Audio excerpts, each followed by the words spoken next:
Depuis le coup d'État du 26 juillet au Niger, la CEDEAO maintient une position constante. Les autorités militaires doivent libérer puis réinstaller le président Mohamed Bazoum dans ses fonctions.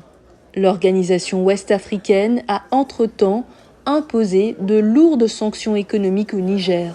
Lors d'une conférence de presse à Niamey, le Premier ministre nigérien a déclaré poursuivre les échanges avec la CEDEAO. Nous avons reçu à 4 reprises des délégations. Nous-mêmes, nous avons effectué un déplacement et nous avons bon espoir dans quelques jours de parvenir très rapidement à une entente pour que toutes ces mesures soient levées. La CEDEAO a également plusieurs fois brandi la menace d'une intervention armée au Niger. Mais en tant que gouvernement responsable, on s'attend à tout moment à ce que le pays soit attaqué et c'est ce qui est dommage.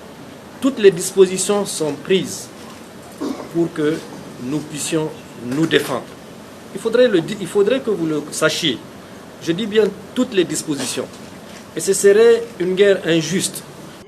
Jeudi dernier, Bola Tinubu, président du Nigeria, à la tête de la CEDEAO, a ouvert la porte à une possible courte période de transition.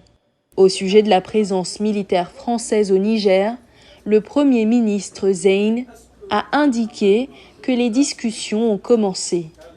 Elles sont dans une position d'illégalité. Et je pense que les échanges qui sont en cours devraient permettre très rapidement que ces forces se retirent de notre pays.